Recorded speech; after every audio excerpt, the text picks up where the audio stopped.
जिस creative add को अभी आपने देखा, इस कंपनी ने ये क्रिएटिव ऐड बनाना 29 मार्च 1886 से शुरू कर दिया था।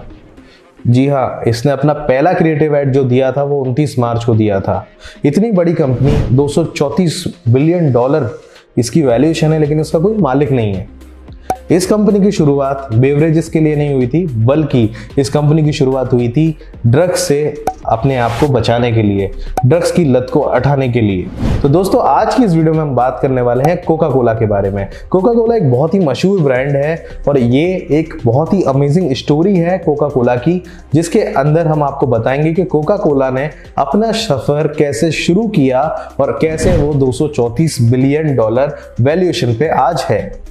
तो दोस्तों, समय कुछ पीछे चलना पड़ेगा हमें, लगभग 1985 के समथिंग हमें चलना पड़ेगा, जब जॉन पेम्बल्टन नाम के एक पर्सन थे जिन्होंने कोका कोला को बनाया था। दरअसल जॉन पेम्बल्टन एक यूएस आर्मी के मेंबर थे, मतलब एक आर्मी पर्सन थे वो, और साथ में उनके एक सिविल वॉर में उनके पैर में एक बहुत ही गंभीर चोट आई थी। अब वो चोट इतनी गहरी थी कि उन्हें फॉर्माइन एसिड का यूज करना पड़ा।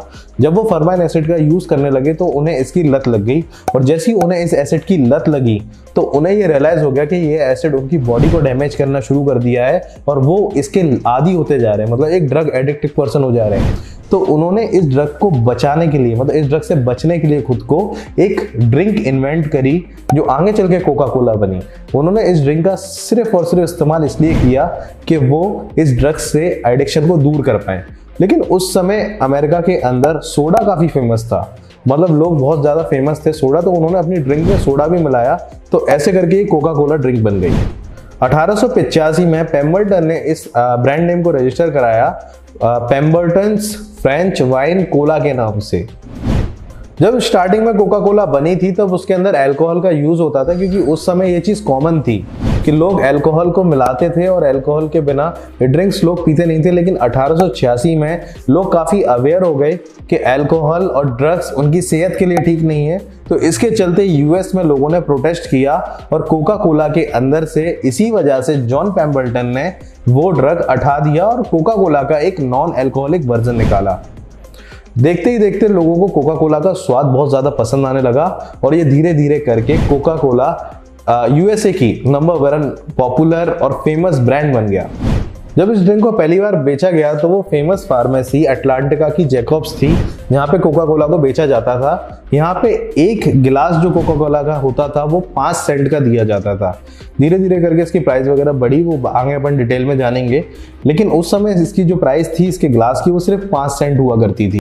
दरअसल उस समय ड्रिंक्स के अंदर सोडा डाला जाता था और सोडा डालने का एक सिंपल सा रीजन था, उधर के लोगों को लगता था कि अगर हम सोडा डालेंगे ड्रिंक के अंदर तो ये ड्रिंक हेल्दी हो जाएगी और ये दवा की तरह काम करेगी।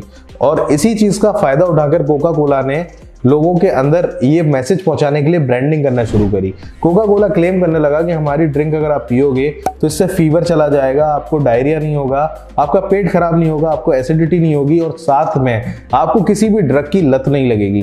तो जब ऐसा कोई प्रोडक्ट ब्रांड का मार्केटिंग में आता है और साथ में वो इतना टेस्टी और हेल्दी होता है तो लोग उसको क्यों ना लेंगे। तो यही चीज माउथ टू माउथ पब्लिसिटी से कोका कोला को बहुत ही अच्छा एक बिल्डअप दिया और कोका कोला एक फेमस ड्रिंक बनना शुरू हो गई और बहुत ही ज्यादा पॉपुलर ड्रिंक बन गई, क्योंकि वहां पे इन्होंने अपने बेनिफिट्स को शो किया। दोस्तों, कभी ना कभी आपके और मेरे मन में, हर किसी के मन में एक सवाल तो आया होगा कि कोका कोला का नाम कोका कोला क्यों पड़ा। तो इसका बिल्कुल सिंपल सा लॉजिक है। अंग्रेज जो क्या करते थे, चाहे वो कोई भी ब्रांड ले लो आप, वो क्या करते थे, जिस चीज से वो प्रोडक्ट बनाए उसके नाम से या तो खुद का नाम जोड़ देते हैं या उन दोनों का कॉम्बिनेशन बना के एक नाम बना देते हैं। तो कोका और कोला, कोका नाम का एक ट्री होता था, एक प्लांट होता था जिसके अंदर पत्ते होते थे कोका, जिनको पत्तों को कोका बोला जाता था, और उसके अंदर जो फ्रूट लगता था उसको कोला बोला जाता था। तो कोका और कोला, इन दोनों का जो मिश्रण होता था, मतलब जो पत्ता है और वो फूल है, इन दोनों को मिला के ये बनाया जाता था और इनका मैक्सिमम यूज होता था इसके अंदर। तो इसीलिए उन्होंने कोका कोला इस ब्रांड का नाम रख दिया। हालांकि इसमें जो कोला की स्पेलिंग होती है वो KOLA होती है, लेकिन कूल दिखने के लिए, बढ़िया लगने के लिए उन्होंने कोका कोला कर दिया। फिर साल 1887 आया, अटलांटिका के एक फेमस फार्मासिस्ट एस्कैलेंडर ने कोका कोला का पूरा फॉर्मूला मात्र $2800 में खरीद लिया था और ये उस समय से ये सारे के सारे राइट्स कोका कोला के उनके पास आ गए थे। और जैसे ही ये फॉर्मूला जो कोका कोला के फाउंडर थे उन्होंने बेचा तो उसके बाद उनकी मृत्यु हो गई और उसके बाद से सारा का सारा ये जो भी चीज़ थी वो इनके पास आ गई थी। थोड़ा समय बीता, कोका कोला के अंदर उन्होंने काफ़ी ज़्यादा ब्रांडिंग में इन्वेस्टमेंट किया और बहुत सारे नए तरीके लेकर आए और कोका कोला को एक बहुत ही ज़्यादा फेमस ब्रांड बना दिया।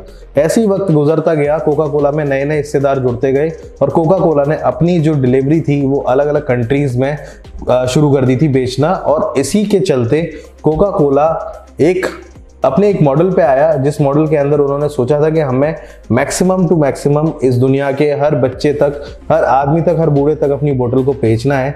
तो उन्होंने इसी स्ट्रेटजी पे काम किया और एक ही लेजर शार्प फोकस करके अपने प्रोडक्ट कोका कोला पे ही फोकस किया। बाद में उन्होंने हालांकि कंपनी एक्वायर करी, लेकिन स्टार्टिंग में उन्होंने पूरा का पूरा मार्केट का जो कैप्चर था वो सिर्फ और सिर्फ ड्रिंक से किया, मतलब अपने एक प्रोडक्ट से किया। और ऐसे ही चलते चलते कोका कोला आज एक बहुत फेमस कंपनी बन चुकी है।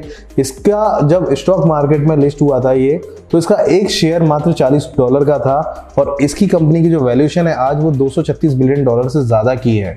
तो दोस्तों कोका कोला के अंदर मैक्सिमम जो भी हैं इन्वेस्टर्स ही हैं और सबसे बड़े इन्वेस्टर वॉरेन बफेट है। तो दोस्तों हमें क्या सीखने को मिलता है कोका कोला की कहानी से? हमें सीखने को ये मिलता है कोका कोला की कहानी से कि हमारा जैसा भी बिजनेस हो, हमें उस बिजनेस को क्विट नहीं करना है। क्योंकि आपको याद होगा कोका कोला मात्र साल में 9 बोतलें बेचती थी और स्टार्टिंग की साल में तो इसने पूरी साल में मात्र 20 बोतल्स बेची थी।